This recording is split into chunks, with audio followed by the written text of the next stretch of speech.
take a look at these two muscle structures. On the left, you have muscles built like water balloons, big, round, and visually impressive. On the right, you have muscles built like steel cables, tough, dense, and built for massive power. Most people at the gym are busy building balloons, but when it's time to actually move heavy weight, they struggle.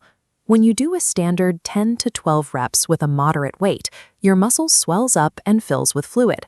Biologically, that's called sarcoplasmic hypertrophy.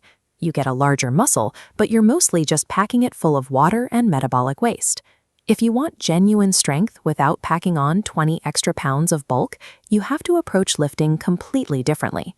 Over the next 5 minutes, I'll show you exactly how to train your nervous system to fire like a laser beam, accessing massive strength from the muscle you already have. To make this work, you'll need access to heavy weights. We're going to focus on 3 or 4 compound lifts, like squats, deadlifts, and overhead presses, and commit to training them 3 times a week. The critical shift here is that you have to stop chasing the pump. Achieving this kind of density requires completely abandoning the pursuit of muscle fatigue and shifting your entire focus to neurological training. You are never actually using all your muscle fibers when you lift. Your brain acts as an internal governor, holding some fibers back in reserve to protect your body from injury. To bypass that safety mechanism, you need to use the 1 to 5 rule. This means deliberately choosing a weight so heavy you can physically only move it 1 to 5 times. Look at the sheer strain happening here. When you load the body this heavily, your nervous system essentially panics. Instead of just swelling the muscle with fluid, your brain responds to the extreme load by calling in multiple muscle fibers to fire together. But this is where former bodybuilders usually ruin the process. They finish a heavy set and rest for only 30 to 60 seconds before going back to the bar. Heavy, low-rep lifting rapidly burns through ATP, the specific chemical fuel your muscles use for top-end effort. You only have a tiny reserve of it. If you rest for just 1 minute, your tank is still completely empty. Your nervous system gives up on producing maximum power and reverts right back into muscle-building mode. So rest 3 to 5 full minutes between near-maximal sets. Sit down, stare into space, or scroll your phone just like this. Total disengagement. If you're gasping for air and dripping sweat during a strength workout, you're doing it wrong. That time on the bench allows your ATP to fully regenerate, making prolonged rest a biological requirement to get stronger, not a suggestion. Now let's look at how you approach the bar itself. A loose, casual grip on the weight leaks immense amounts of power before your lift even begins. There is a physiological mechanism called Sherrington's law of irradiation, which dictates that tension in one muscle spreads directly to the surrounding muscles. Watch how this tension travels. When you try to physically crush the bar in your hands, your brain receives a clear signal that maximum effort is required.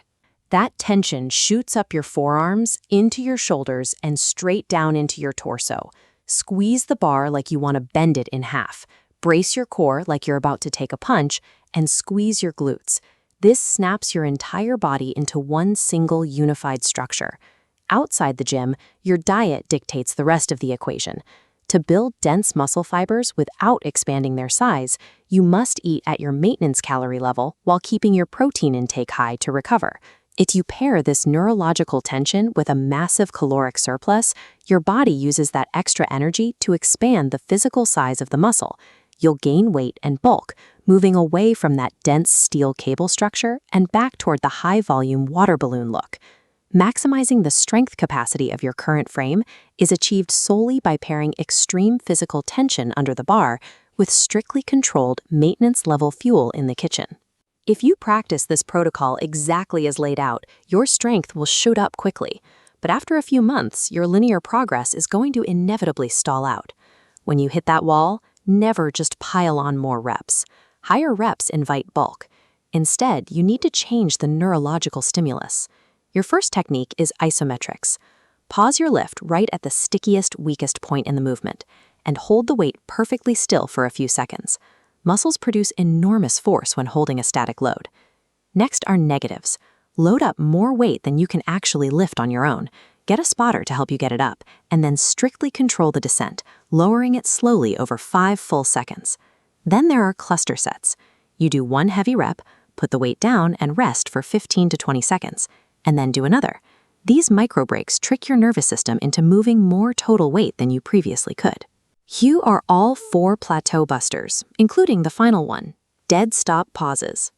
Let the weight rest completely still at the bottom for 2 full seconds before driving back up, killing all your momentum. Take a screenshot of this complete list. Your ego might take a hit when your lifting numbers drop initially with these techniques, but they force continuous neurological adaptation. They keep you getting strictly denser without forcing your body to expand in size. So here is the complete blueprint. Pick heavy compound lifts in the 1 to 5 rep range. Rest 3 to 5 minutes between sets to replenish your ATP. Use a max tension grip and eat at strict maintenance calories. Look at this execution. If you commit to this protocol, a few months from now, you'll walk up to a bar the biggest guy in your gym just struggled with and pull it off the floor like it's nothing. True strength is an invisible, neurological asset that performs exactly when you need it to, rather than a physical costume you wear for show. You now hold the blueprint to true density. If this changed how you think about size and strength, hit subscribe and drop a comment below letting me know which gym myth I should dig into next.